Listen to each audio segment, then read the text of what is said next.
എല്ലാവർക്കും സലു കിച്ചണിലേക്ക് സ്വാഗതം. അപ്പൊ കഴിഞ്ഞ വീഡിയോയിലൊക്കെ പറഞ്ഞതുപോലെ റംസാൻ എന്ന് പറയുമ്പോൾ വ്രതാനുഷ്ഠാനത്തിന്റെ മാത്രം മാസമല്ല, മനസ്സിന്റെയും ശരീരത്തിന്റെയും ശുദ്ധീകരണത്തിന്റെ ഒരു മാസം കൂടിയാണ്. ഇപ്പൊ നോമ്പ് തുറക്കുന്ന സമയത്ത് സാധാരണ നമ്മൾ ജ്യൂസും ഫ്രൂട്ട്സും ഒക്കെ കൊണ്ടാണ് നോമ്പ് തുറക്കുന്നത്. പിന്നെ നിസ്കാരമൊക്കെ കഴിഞ്ഞ് വന്നാണ് ഭക്ഷണം കഴിക്കുന്നത്. അപ്പൊ പലരും എൻ്റെ അടുത്ത് ചോദിക്കും, ഇത്ത എന്ത് ഫുഡാണ് കഴിക്കുന്നതെന്ന്. അപ്പം ഹെൽത്തി ഫുഡാക്കാനാണ് ഞാൻ പരമാവധി ശ്രമിക്കുന്നത്. അപ്പം ഇന്ന് ഞാൻ അത്തരത്തിലുള്ള ഒരു വെറൈറ്റി ആയിട്ടുള്ള ഒരു ഹെൽത്തി റെസിപ്പിയാണ് തയ്യാറാക്കുന്നത്.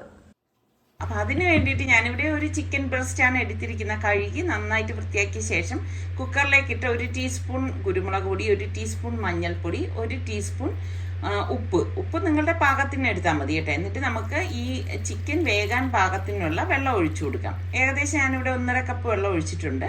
ഇനി പ്രഷർ കുക്കർ മൂടി വെയിറ്റ് ഇട്ട ശേഷം ഒരു 6 വിസിൽ വരെ ഇതൊന്ന് വേവിച്ചെടുക്കാം. ഇത് വളരെ പെട്ടെന്ന് ഉണ്ടാക്കാൻ പറ്റുന്നതും വളരെ ഹെൽത്തി ആയിട്ടുള്ള ഒരു ഈസി റെസിപ്പിയാണ്. ഹെൽത്തി എന്ന് പറയുമ്പോൾ ഭക്ഷണം മാത്രമല്ല, സ്കിൻ കെയറും അതിന്റെ ഒരു ഭാഗമാണ്. നമ്മളിൽ പലരും ഹലാലൊക്കെ നോക്കി ഭക്ഷണം കഴിക്കുന്നവരാണ്. എന്നാൽ സ്കിൻ കെയറിന്റെ കാര്യത്തിൽ ഹലാൽ ശ്രദ്ധിക്കുന്ന എത്ര പേരുണ്ട്? അത്തരത്തിലൊരു പ്രൊഡക്റ്റ് ആണ് ഇന്ന് ഞാൻ നിങ്ങളെ പരിചയപ്പെടുത്തുന്നത്. ആൽക്കഹോളോ മൃഗക്കൊഴുപ്പുകളോ ഒന്നും ചേരാത്ത 100% ഹലാൽ സ്കിൻ കെയർ ബ്രാൻഡായ റാണിയുടെ പ്രൊഡക്റ്റ് ആണിത്. മലേഷ്യയിലുള്ള ലോകത്തിലെ ഏറ്റവും വലിയ ഹലാൽ സർട്ടിഫൈഡ് ലാബിലാണ് ഇത് ഉണ്ടാക്കുന്നത്. ഞാൻ ആദ്യം ക്ലെൻസ് ചെയ്യാനായി മിൽക്ക് ക്ലെൻസർ ആണ് യൂസ് ചെയ്യുന്നത്. ഇത് നല്ല മൃദുലം മാത്രമല്ല, ചർമ്മത്തെ പരിപോഷിപ്പിക്കുന്ന ജെൽ ഫോർമുലയാണ് ഇതിൽ അടങ്ങിയിരിക്കുന്നത്. ഇത് ദിവസം മുഴുവൻ വൃത്തിയും നല്ല ജലാംശവും നിലനിർത്തും. പിന്നെ ഒരു കാര്യം, റാണിയുടെ എല്ലാ പ്രൊഡക്ട്സും ഇന്ത്യയിൽ ഹലാൽ സർട്ടിഫൈഡ് ആണ്. ഇപ്പൊ ഇവരുടെ പ്രൊഡക്ട്സിൽ 24 ക്യാരറ്റ് ഗോൾഡും വൈറ്റമിൻ സിയും ഉണ്ടെന്നാണ് അവകാശപ്പെടുന്നത്. ഇത് സ്വന്തമായി വാങ്ങുവാനോ നിങ്ങളുടെ പ്രിയപ്പെട്ടവർക്ക് ഗിഫ്റ്റായി കൊടുക്കാനോ താല്പര്യമുള്ളവർക്ക് ഡിസ്ക്രിപ്ഷൻ ബോക്സിൽ കൊടുത്തിരിക്കുന്ന ആമസോണിന്റെയോ ഫ്ലിപ്കാർട്ടിന്റെയോ ലിങ്ക് വഴി ഓർഡർ കൊടുക്കുകയാണെങ്കിൽ 60% വരെ ഡിസ്കൗണ്ട് ലഭിക്കുന്നതാണ്. എനിക്കിഷ്ടപ്പെട്ട അടുത്ത പ്രൊഡക്റ്റ് ഗോൾഡ് വാട്ടർ എസൻസ് ആണ്. ശരിക്കും നമ്മൾ മേക്കപ്പ് ചെയ്യുന്നതിന് മുൻപ് പ്രൈമറായി ഉപയോഗിക്കുന്ന ഒന്നാണിതേ. ഇത് കണ്ട, ഇത് 24 ക്യാരറ്റ് ഗോൾഡ് ഫ്ലേക്സ് എന്നാണ് പറയുന്നത്. ഇത് വരണ്ട ചർമ്മമുള്ളവർക്ക് വളരെ നല്ലതാണ്. ഇത് ഡേ ക്രീമാണ്. ഇത് ലൈറ്റ് വെയിറ്റ് ആണ്, ഒട്ടും ഗ്രീസി അല്ല കേട്ടോ. പെട്ടെന്ന് അബ്സോർവ് ആവും.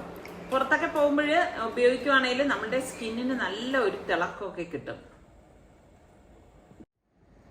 ഇത് നമുക്ക് പാർട്ടിക്കൊക്കെ ഉപയോഗിക്കാൻ പറ്റിയ ഒരു ക്രീമാണ്. ഫൗണ്ടേഷനായും സ്കിൻ കെയർ ആയും ഉപയോഗിക്കാൻ പറ്റിയ ഒരു ക്രീമും കൂടിയാണിത്. ഇതിന് ലൈറ്റ് വെയിറ്റും എണ്ണമയം ഇല്ലാത്തതും SPF 50യുമാണ്. അപ്പൊ എനിക്ക് ഇവരുടെ പ്രൊഡക്റ്റ് എല്ലാം ഇഷ്ടപ്പെട്ടു. ഇനിയും 1-2 പ്രൊഡക്റ്റ് കൂടിയുണ്ട്. അത് നമുക്ക് അടുത്ത വീഡിയോയിൽ കാണിക്കാം. അപ്പം ഞാൻ വീണ്ടും കിച്ചണിലേക്ക് വന്നപ്പോഴേക്ക് നമ്മളുടെ കുക്കറിൻ്റെ സ്റ്റീമൊക്കെ പോയിട്ടുണ്ട്. അപ്പം ഞാൻ എന്താ കുക്കർ ഒന്ന് ഓപ്പൺ ചെയ്തെടുക്കുകയാണ്. ചിക്കനൊക്കെ നല്ല പാകത്തിന് വെന്ത് വന്നിട്ടുണ്ട്. ഇത് ഫോർക്ക് കൊണ്ട് നമ്മളിത് ഇങ്ങനെ എടുക്കുമ്പോൾ തന്നെ നമുക്ക് മനസ്സിലാവും. അപ്പം ഈ സ്റ്റോക്ക് നമ്മൾ കളയൊന്നും വേണ്ട, അത് നമുക്ക് പാസ്തയൊക്കെ ഉണ്ടാക്കുമ്പോൾ എടുക്കാവുന്നതാണ്. അപ്പം ചിക്കൻ പീസസ് പാകത്തിന് വെന്ത് വന്നിട്ടുണ്ട്. അപ്പം ചിക്കൻ പീസസ് ഇനി നമുക്കൊന്ന് ഷ്രെഡ് ചെയ്തെടുക്കണം. അപ്പോൾ അത് 2 ഫോർക്ക് വെച്ചിട്ട് ഒന്ന് ഇളക്കി എടുത്താൽ മതി. പെട്ടെന്ന് തന്നെ ഇത് വിട്ട് കിട്ടും. ഈ ഒരു രീതിയിൽ വേണം നമ്മളിത് ഇളക്കി എടുക്കാനുള്ളത്. പിന്നെ നമ്മൾ മിക്സിയുടെ ജാറിലിട്ട് അടിച്ചെടുക്കരുതേ. അങ്ങനെ അടിച്ചെടുത്താൽ അത് ശരിയാകത്തില്ല. അപ്പോൾ ഇതുപോലെ നമ്മൾ എല്ലാം ഞാനിവിടെ ഇളക്കി എടുത്തിട്ടുണ്ട്. ഇനിയിപ്പോൾ ഞാൻ ഒരു ഇരുമ്പച്ചട്ടി അടുപ്പത്തേക്ക് വെച്ചിട്ട് അതിലേക്ക് നമുക്ക് പാകത്തിനുള്ള എണ്ണ ഒഴിച്ച ശേഷം ഞാനിവിടെ ഒരു സവാള സ്ലൈസ് ചെയ്തെടുത്തിട്ടുണ്ട്. ഈ സവാള എന്ന് നമുക്ക് വറുത്തെടുക്കണം. അപ്പം നമുക്ക് 2-3 ബാച്ചായിട്ട് ഇട്ടിട്ട് വേണം ഇതൊന്ന് വറുത്തെടുക്കാനുള്ളത്. ഒരുമിച്ചിട്ട് കഴിഞ്ഞാൽ ചിലപ്പം കറക്റ്റ് ഒരു വറവ് കിട്ടണം എന്നില്ല. അപ്പോൾ ഇടയ്ക്കിടയ്ക്ക് ഇതുപോലെ ഒന്ന് ഇളക്കി കൊടുക്കണം. അപ്പോൾ ഈ ഒരു ഗോൾഡൻ കളർ ആകുമ്പോഴേ തന്നെ നമുക്കിത് എണ്ണയിൽ നിന്ന് മാറ്റാം. കാരണം കൂടുതൽ ഇട്ട് കഴിഞ്ഞാൽ വല്ലാതെ അങ്ങ് കരിഞ്ഞു പോകും. അങ്ങനെ കരിഞ്ഞു കഴിഞ്ഞാൽ അത്ര ഒരു ടേസ്റ്റ് ഉണ്ടാവത്തില്ല. അപ്പോൾ 2ാമത്തെ ബാച്ചും ഞാൻ ഇതുപോലെ തന്നെ ഇട്ട് ഒന്ന് ഫ്രൈ ചെയ്തെടുക്കുകയാണ് ചെയ്യുന്നത്. അപ്പം ഈ ഒരു റെസിപ്പിക്ക് നമ്മൾ ഇതുപോലെ സവാള ഇൻസ്റ്റന്റ് ആയിട്ട് ഉണ്ടാക്കി എടുക്കുന്നത് തന്നെയാണ് നല്ലത് കേട്ടോ. അപ്പോൾ ഞാൻ 2ാമത്തെ ബാച്ചും ഫ്രൈ ചെയ്ത് അതൊന്ന് മാറ്റി വെക്കാണ്. പിന്നെ നമുക്ക് ഇതിലേക്ക് വേണ്ടത് കാഷ്നട്ടാണ്. ഒരു 10-20 കാഷ്നട്ട് എടുത്തിട്ടുണ്ട്. ഇതേ എണ്ണയിൽ തന്നെ നമുക്കിട്ടിട്ട് ഒന്ന് റോസ്റ്റ് ചെയ്തെടുക്കാം. ഇതുപോലെ ഒന്ന് റോസ്റ്റ് ചെയ്തെടുക്കണം. കരിഞ്ഞു പോകാതിരിക്കാൻ പ്രത്യേകം ശ്രദ്ധിച്ചേക്കണം കേട്ടോ. അപ്പം ഫ്ലെയിം ഒന്ന് കുറച്ച് വെച്ചിട്ടൊന്ന് റോസ്റ്റ് ചെയ്തെടുത്താൽ മതി. അത് ഒരു ഗോൾഡൻ കളർ ആകുമ്പോൾ നമുക്കൊന്ന് മാറ്റി വെക്കാം. അപ്പം നമ്മൾ ഫ്രൈ ചെയ്ത ഓയിൽ തന്നെ ഞാനിവിടെ മറ്റൊരു പാൻ അടുപ്പത്തേക്ക് വെച്ച് അതിൽ നിന്ന് ഇതുപോലെ 1 ടേബിൾ സ്പൂൺ ഓയിൽ ഒന്ന് ഒഴിച്ചു കൊടുക്കുകയാണ്. ഓയിൽ നന്നായിട്ട് ചൂടാകുമ്പോൾ ഒരു 5-6 വെളുത്തുള്ളി അരിയും 2 ടീസ്പൂൺ ജിഞ്ചർ ഗാർലിക് പേസ്റ്റും രണ്ടും ചേർക്കും കേട്ടോ. ഇതും കൂടി ചേർത്ത് ഫ്ലെയിം കുറച്ച് വെച്ചിട്ടൊന്ന് ഇളക്കി കൊടുക്കാം. ഇതുപോലെ ഒന്ന് ഇളക്കിയെടുക്കണം. ഇളക്കിയെടുത്ത ശേഷം നമുക്ക് പിന്നെ ഇതിലേക്ക് ഓട്സ് വേണം. ഞാൻ ഇപ്പം 2 കപ്പ് ഓട്സ് ആണ് എടുക്കുന്നത്. ഓട്സ് ഇതാ ഇതുപോലെ ഇട്ട് കൊടുക്കണം. ഫ്ലെയിം കുറച്ച് വെച്ചിട്ട് വേണം നമ്മളിനി ഇതൊന്ന് ഇളക്കിയെടുക്കാൻ. അല്ലെങ്കിൽ എന്താണെന്ന് വെച്ചാൽ ഓട്സിൻ്റെ കളർ ചേഞ്ച് ആവും. പിന്നെ ഇതാ ഇതുപോലെ ഒന്ന് റോസ്റ്റ് ചെയ്തെടുക്കുക. ഇനി നമുക്ക് 1 ടീസ്പൂൺ മഞ്ഞൾപ്പൊടി, 1 ടീസ്പൂൺ ഗരം മസാലപ്പൊടി, 1 ടീസ്പൂൺ കുരുമുളക് പൊടി, പിന്നെ പാകത്തിനുള്ള ഉപ്പ് ഇട്ട ശേഷം നമുക്ക് ഇത് ഒന്ന് ഇളക്കി കൊടുക്കണം.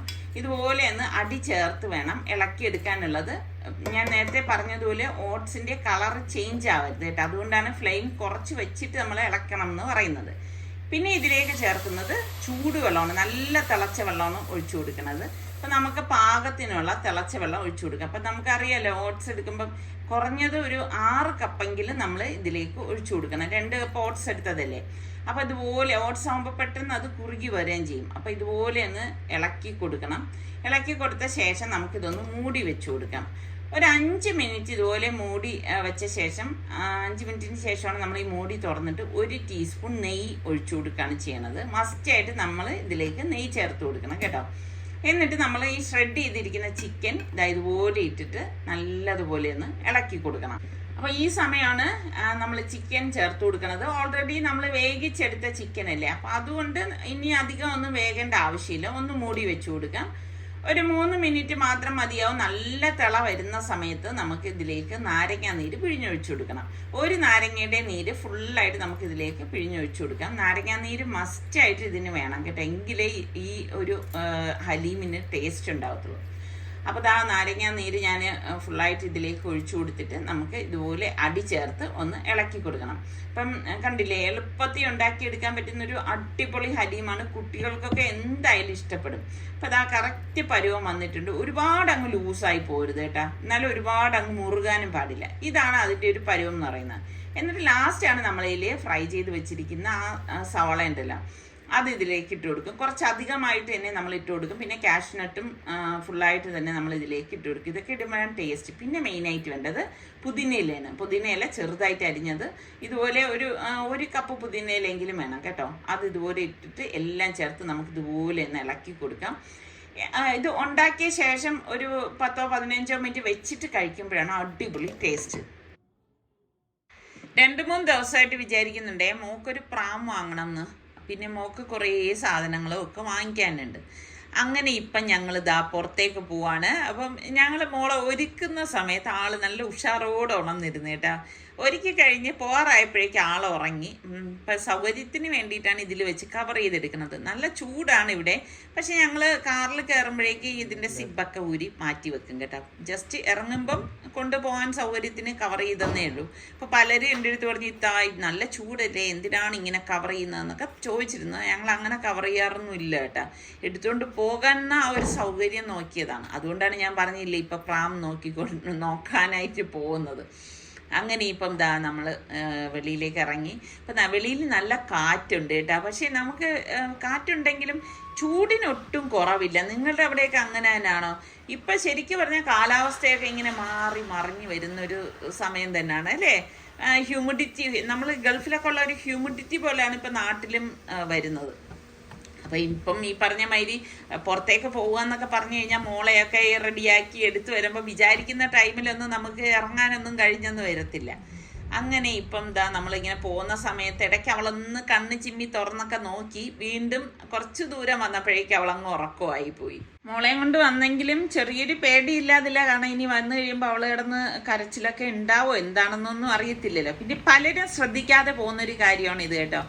ഇവിടെ ന്യൂ ബോൺ ബേബിക്ക് പ്രത്യേകം പാർക്കിംഗ് ഏരിയ തന്നെ ഉണ്ട്. അപ്പം അത് നമ്മളുടെ സൽമാനാണ് ഇതിനെക്കുറിച്ചൊക്കെ നല്ല ഗ്രാഹ്യമുള്ളത് കേട്ടോ. അപ്പോൾ അവൻ വന്നപ്പോഴേ പറഞ്ഞായിരുന്നു. അപ്പോൾ കറക്റ്റായിട്ട് ഞങ്ങൾക്ക് അവിടെ പാർക്കിങ്ങും കിട്ടി. അപ്പോൾ ഇതെന്ന് ശരിക്കും പറഞ്ഞാൽ നല്ല ഒരു സൗകര്യമാണ് കേട്ടോ. കാരണം അവിടെ നിന്ന് പിന്നെ നമുക്കിത് എസ്കലേറ്ററിലേക്ക് ദൂരത്തൊന്നും നടന്നൊന്നും പോകണ്ട, ഇങ്ങനെ ഒന്ന് വന്നാൽ മതി. അപ്പം ആദ്യം തന്നെ നമ്മൾ പ്രാം നോക്കാനായിട്ട് പോവാണ്. അപ്പം ഈ സമയത്ത് വന്നു കഴിഞ്ഞാൽ ഇവിടെ അധിക തിരക്കൊന്നും ഉണ്ടാവത്തില്ലല്ലോ എന്ന് കരുതിയിട്ടാണ് ഞങ്ങൾ പിന്നെ ഈ സമയത്ത് തന്നെ ഇറങ്ങിയത്. അപ്പം തിരക്കൊക്കെ വന്നു കഴിഞ്ഞാൽ പിന്നെ കുഞ്ഞിനെയൊക്കെ കൊണ്ട് നമ്മൾ പുറത്തിറങ്ങുമ്പം വലിയ ബുദ്ധിമുട്ടല്ലേ. അങ്ങനെ ആദ്യം തന്നെ നമ്മൾ പ്രാം നോക്കാൻ വന്നപ്പോൾ അവിടെ കണ്ട തൊട്ടിൽ, ഇതൊക്കെ കാണുമ്പോൾ നല്ല രസമാണ് കേട്ടോ. അപ്പം നോക്കിയപ്പോഴേക്ക് 2 ബ്രാൻഡ് ഉണ്ട്, നല്ല ബ്രാൻഡ് തന്നെയാണ് അവിടെ ഉണ്ടായിരുന്നത്, പക്ഷെ സെലക്ഷൻ ഇല്ലായിരുന്നു കേട്ടോ. അപ്പോൾ പിന്നെ അവിടെ നിന്ന് വന്നു. അപ്പോൾ സൽമാൻ പറഞ്ഞു, ഉമ്മ കുഞ്ഞിനെ എടുത്തുകൊണ്ട് നടക്കണ്ട, ഇവിടെ റെന്റിന് നമുക്ക് പ്രാം കിട്ടും, അത് വാങ്ങിക്കാമെന്ന് പറഞ്ഞു. അത് 500 റുപ്പീസ് ഡെപ്പോസിറ്റും 100 റുപ്പീസ് പെർ അവറാണേ, അതാണ് അതിൻ്റെ റെൻ്റ് എന്ന് പറയുന്നത്. അങ്ങനെ ഇവിടെ നിന്ന് റെൻറ്റിന് പ്രാം എടുത്തു. ഇതും നല്ല സൗകര്യം തന്നെയാണ്. എന്തായാലും നമ്മൾ വാങ്ങിക്കുമ്പം നല്ല ക്വാളിറ്റിയിൽ നല്ല നമ്മൾ ഉദ്ദേശിക്കുന്ന രീതിയിലുള്ള പ്രാം വേണമല്ലോ. അതുകൊണ്ട് ഇവിടെ പിന്നെ മറ്റു കടകളിൽ നോക്കിയപ്പോഴേക്കും അവിടെ ഒന്നും ഇല്ല, ഇവിടെ മാത്രമേ ഞങ്ങൾ കണ്ടുള്ളൂ. അപ്പം നിങ്ങൾക്ക് തിരുവനന്തപുരത്ത് അറിയുന്നവരെ ഉണ്ടെങ്കിൽ ഒന്ന് പറയണം, നല്ല പ്രാം സെലക്ഷനോടുകൂടി എവിടെ കിട്ടും എന്നുള്ളത് കേട്ടോ.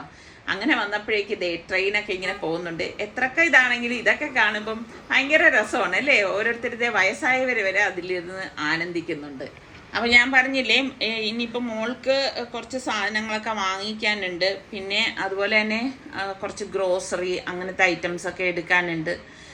അപ്പം അങ്ങനെ ഇവിടെ വന്നു കഴിഞ്ഞാൽ ഇപ്പം മുൻപാണെങ്കിൽ ഞാനിങ്ങനെ ഓടി നടക്കും, പക്ഷെ ഇപ്പം കുഞ്ഞുള്ളത് കൊണ്ട് എനിക്ക് ഓടി നടക്കാനൊന്നും പറ്റത്തില്ല. ഞാൻ ലിസ്റ്റ് എഴുതിയിട്ടാണ് വന്നത് കേട്ടോ വീട്ടിൽ നിന്ന് വരുമ്പോഴേ, കാരണം അത്യാവശ്യമുള്ളത് മാത്രം എടുക്കുക പോവുക എന്നുള്ളത്. അധികം തിരക്കൊന്നും ഇല്ലാത്തത് കൊണ്ട് സമാധാനമായിട്ട് നമുക്ക് പോയി എടുക്കാനൊക്കെ പറ്റി. പിന്നെ മോള് ആ പ്രാമിൽ ഉറങ്ങുന്നത് കൊണ്ട് നമുക്ക് പിന്നെ വേറെ ബുദ്ധിമുട്ടൊന്നും ഉണ്ടാകുന്നില്ല. അപ്പം ഫ്രൂട്ട്സൊക്കെ എടുക്കാനുണ്ടായിരുന്നു. ഇവിടെ വന്നു കഴിയുമ്പോൾ എപ്പോഴും ഞാൻ പറയുന്നത് പോലെ ആവശ്യത്തിനും അനാവശ്യമായിട്ടുള്ള സാധനങ്ങൾ നമ്മുടെ കണ്ണിൽപ്പെടുമ്പോൾ അതും വീട്ടിലില്ലല്ലോ എന്ന് തോന്നിയിട്ട് അതും എല്ലാം കൂടി എടുക്കും. എന്തായാലും സാധനങ്ങളെല്ലാം എടുത്തു കഴിഞ്ഞു. അങ്ങനെ എപ്പോഴത്തേനേക്കാളും പെട്ടെന്ന് തന്നെ ഇന്നത്തെ ഷോപ്പിംഗ് ഒക്കെ കഴിഞ്ഞു. അങ്ങനെ ബില്ലിങ് കഴിഞ്ഞ് ഇനിയിപ്പം നമുക്ക് പ്രാം തിരിച്ചേൽപ്പിക്കണമല്ലോ. എന്തായാലും നല്ലൊരു ഫെസിലിറ്റിയാണ് കേട്ടോ. കാരണം ഇപ്പം കുഞ്ഞുങ്ങളുമായിട്ടൊക്കെ വരുമ്പോഴേക്കും നമ്മൾ ഇങ്ങനെ എടുത്തുകൊണ്ട് പോവുക എന്ന് പറയുമ്പോഴേക്കും അത് പ്രാമൊന്നും ഇല്ലെങ്കിൽ ഭയങ്കര ബുദ്ധിമുട്ട് തന്നെയാണ്. ഇങ്ങനെ ഈ ഒരു ഫെസിലിറ്റി ഉള്ളത് സൽമാനാണ് പറഞ്ഞു തന്നത് കേട്ടോ, നമ്മളൊന്നും ശ്രദ്ധിക്കുന്നില്ലല്ലോ. അങ്ങനെ ഡിപ്പോസിറ്റൊക്കെ തിരിച്ചു വാങ്ങിച്ചു. കുഞ്ഞിനെ ആദ്യം നിന്ന് എടുക്കുകയാണ്. അവളും സുഖിച്ച് കിടന്നുറങ്ങി, ഞങ്ങൾക്കും സുഖം ഉണ്ടായിരുന്നു. കാരണം നമുക്ക് സൗകര്യത്തിന് സാധനം എടുക്കാനും ഒക്കെ പറ്റിയിട്ടുണ്ടായിരുന്നു. അങ്ങനെ നമ്മളുടെ സനമോള് മൊത്തമുള്ള ആദ്യത്തെ ഷോപ്പിംഗ് ലുലുവിലേക്ക് തന്നെയായിരുന്നു. അപ്പം അതിനിപ്പം ഒരിക്കലും മറക്കാൻ പറ്റാത്ത ഒരു സംഭവം തന്നെയാണ് കേട്ടോ. എനിക്കാണെങ്കിൽ ഇങ്ങനെ കുഞ്ഞുങ്ങളെയൊക്കെ കൊണ്ട് ഇതുപോലെ ഷോപ്പിങ്ങിനൊക്കെ കൊണ്ടുവരാനും കൊണ്ട് നടക്കാനും ഒക്കെ ഭയങ്കര ഇഷ്ടമുള്ള ഒരാളും കൂടിയാണ് ഞാൻ. അങ്ങനെ ഇപ്പോൾ സാധനങ്ങളെല്ലാം വണ്ടിയിലേക്ക് വച്ചു. ഇതൊക്കെ വയ്ക്കുന്ന സമയമാണ് നമ്മൾ റിച്ചുവിനെ ഓർത്ത് പോകുന്നത് കേട്ടോ. ഇനിയിപ്പം നമുക്ക് വേറെ കറങ്ങാനൊന്നുമില്ല, ഇപ്പം സാധനം കിട്ടിയില്ലല്ലോ. അപ്പം ഇനിയിപ്പം സാറിക്ക പറഞ്ഞു ഇനി വേറൊരു ദിവസം വേറെ എവിടെയെങ്കിലും ചെന്ന് അന്വേഷിക്കാം എന്ന് പറഞ്ഞു. കാരണം നോമ്പും കൂടിയല്ലേ, നോമ്പ് പിടിച്ചുകൊണ്ട് നമ്മളിങ്ങനെ നമുക്ക് അധികമൊന്നും യാത്ര ചെയ്യാനൊന്നും പറ്റത്തില്ല, ഭയങ്കര ക്ഷീണമായിരിക്കും. ഞാൻ നേരത്തെ പറഞ്ഞതുപോലെ നല്ല ചൂടല്ലേ. അങ്ങനെ ഇനിയിപ്പം നമ്മൾ നേരെ വീട്ടിലേക്കാണ് പോകുന്നത്. അപ്പം ഈ കാണുന്ന കാറ് എത്ര പേർക്ക് ഓർമ്മയുണ്ട്? ഇത് എത്ര പേരുടെ വീട്ടിലുണ്ടെന്ന് കാണുന്നവരൊന്ന് പറയണം കേട്ടോ.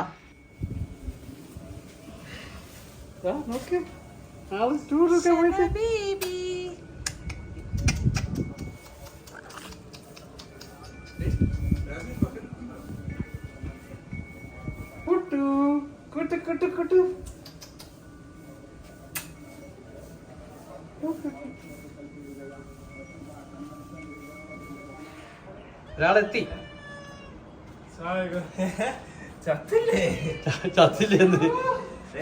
ഇന്നലെ രാത്രി എത്തിയാണ്. നിന്നെ വിളിച്ചപ്പോ പറയാൻ പറഞ്ഞ ഉമ്മ ഇന്നലെ രാത്രി എത്തി, സർപ്രൈസ് ആയി. പിന്നെ വളരെ സന്തോഷമുള്ള ഒരു കാര്യമുണ്ട് കേട്ടോ. 11 ദിവസത്തിന് ശേഷം നമ്മളുടെ വസീം ഇന്നലെ രാത്രി തിരിച്ചെത്തി കേട്ടോ. അവനെ കണ്ടപ്പോ സത്യം പറഞ്ഞ മനസ്സങ്ങ് നിറഞ്ഞ്.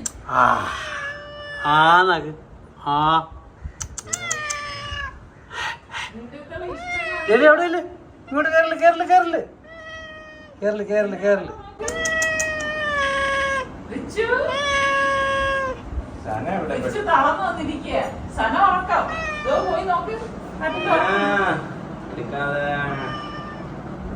അപ്പൊ നോമ്പ് തുറക്കുന്ന സമയമായപ്പോഴേക്കും ഞാൻ എല്ലാം ടേബിളിലേക്ക് കൊണ്ടുവച്ചു. നമ്മളുടെ ഹലീം കണ്ടോ, അതാ കറക്റ്റ് പരുവാണ്. അപ്പം ഞാനത് ബൗളിലേക്ക് വെക്കുകയാണ്. ഇപ്പം കഞ്ഞിക്ക് പകരം നമുക്ക് ഒരു ദിവസം ഹലീം ഉണ്ടാക്കാം. കുട്ടികൾക്കൊക്കെ എന്തായാലും ഇഷ്ടപ്പെടുന്ന ഒരു ഐറ്റം തന്നെ ആയിരിക്കും. അപ്പം അതിൻ്റെ പുറത്ത് നമ്മൾ ഈ സെർവ് ചെയ്യുന്ന ടൈമിൽ കുറച്ച് ഫ്രൈഡ് ഓണിയനും അതുപോലെ തന്നെ കാഷ്നട്ടും, ഫ്രൈ ചെയ്ത കാഷ്നട്ടും കൂടെ വെക്കുകയാണെങ്കിൽ നല്ല ടേസ്റ്റ് ആയിരിക്കും കേട്ടോ. അങ്ങനെ ഇപ്പം നോമ്പ് തുറക്കാനായിട്ട് നമ്മളിങ്ങനെ വെയിറ്റ് ചെയ്ത് നിൽക്കുകയാണ്. അങ്ങനെ ഇപ്പോൾ ബാങ്ക് കൊടുത്തു. അപ്പം നമ്മളെല്ലാവരും നോമ്പ് തുറക്കാണ്. ശരിക്കും പറഞ്ഞാൽ അങ്ങനെ നല്ല ഒരു നോമ്പ് തുറ കൂടി കഴിഞ്ഞിരിക്കുകയാണ്. ഇനിയുള്ള ബാക്കി നോമ്പുകളും ഇതുപോലെ തന്നെ റാഹത്തായിട്ട് നടക്കട്ടെ എന്ന് ദുആ ചെയ്യുവാണ്. നല്ല അടിപൊളി ഹലീമാണ്. എങ്ങനെയുണ്ട് റിച്ചു? അടിപൊളി, നല്ലൊരു അറബിക് ടേസ്റ്റ് ഉണ്ട്. അപ്പൊ എന്തായാലും നിങ്ങളൊന്ന് ട്രൈ ചെയ്ത് നോക്കണം. കണ്ടില്ലേ, വളരെ പെട്ടെന്ന് ഉണ്ടാക്കിയെടുക്കാൻ പറ്റുന്ന ഐറ്റമാണ്. അധിക സമയമൊന്നും നമുക്ക് വേണ്ടി വരത്തില്ല. പിന്നെ ഞാൻ നേരത്തെ പറഞ്ഞതുപോലെ ഈ റംലാന് നിങ്ങളുടെയൊക്കെ ചർമ്മം റാണിയ സ്കിൻ കെയർ പ്രോഡക്ട്സ് കൊണ്ട് സംരക്ഷിക്കൂ. താല്പര്യമുള്ളവർക്ക് ലിങ്ക് ഞാൻ ഡിസ്ക്രിപ്ഷൻ ബോക്സിൽ കൊടുത്തേക്കാം. അപ്പൊ നമുക്ക് അടുത്ത വീഡിയോയുമായി കാണാം. അതുവരേക്കും എല്ലാവർക്കും ബൈ.